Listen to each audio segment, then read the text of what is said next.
సీతారామన్న చెప్పాడు వాళ్ళ భావాలను అణిచివేయదని చెప్పి. అందుకనే తాను కవిత చదువుతానంది. కవిత చదువమ్మ వెళ్తాం. అందరికీ నమస్కారం. నా కవితా శీర్షిక లేకపోతే. పెత్తనం లేకపోతే, పాలకుడు లేకపోతే, పాలన లేకపోతే, పరిపాలన లేకపోతే, అసలు ప్రభుత్వమే లేకుండా పోతే ఎంత హాయి, ఎంతెంత హాయి. ఆనందాల కోవెలై ఈ దేశం, అత్యంత భరితమే ప్రజల జీవితం. పదవంటూ ఉంటే కదా పదవీకాంక్ష పుట్టేది.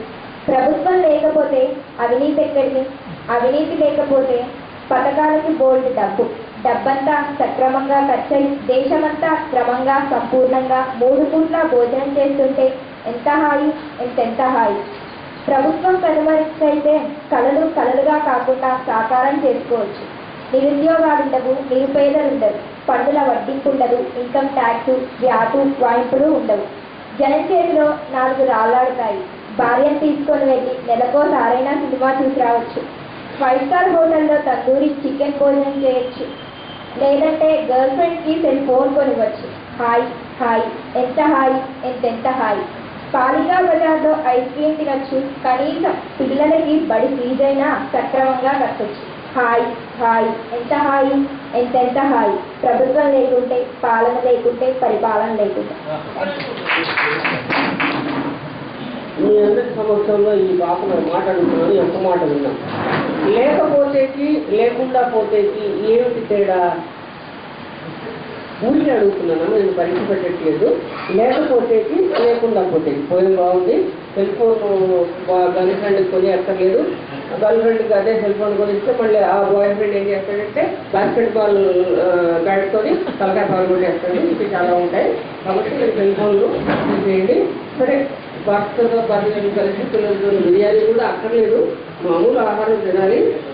చాలా ఆహారాలు తినలేదు పిల్లలు కూడా ఉన్నారు. లేకపోతేకి లేకుండా పోతేకి తేడా లేదు. ఊరికి నీకు తెలుసు నువ్వు అనుకుంటున్నాను. బాగా వాడావు, అద్భుతంగా ఉంది, నాలాగా రాశావు.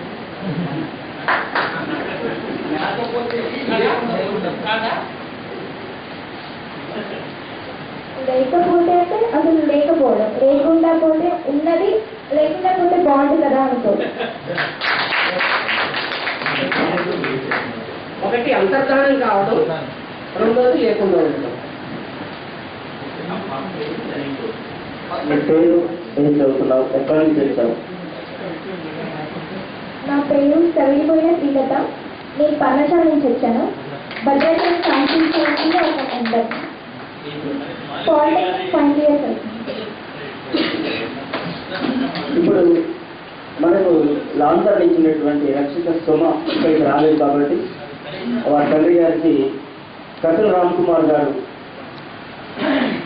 ఇచ్చి పంపిస్తారు. చాలా ఎలా కప్పాడు ఇంటి బయట తండ్రి కప్పాడు.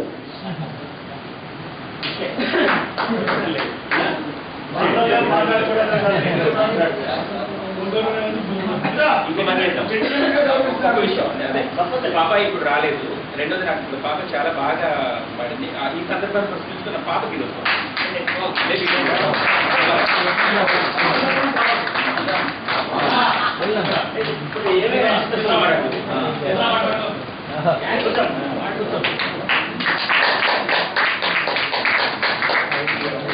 ఈ అమ్మాయి కవిత్వం తనే రాస్తుంది. ఎవరిని నేను సంప్రదించలేదు. మేము కూడా ఆమె కవిత్వం చదివితే ఒక్క మాట కూడా మేము మార్చలేదు. అట్లాగే ఆ అమ్మాయి ఎదగాలని నేను చూస్తున్నాను. ఇంకా చాలా కవితలు రాసింది. ఈనాటి కార్యక్రమాన్ని ముగింపు మాటలు మాట్లాడవలసిందిగా తమ్ముడు పోతగాని సత్యనారాయణ, సాహిత్యం జిల్లా బాధ్యులు, గోవింద్ కవిత చదువుతారు. తొందరగా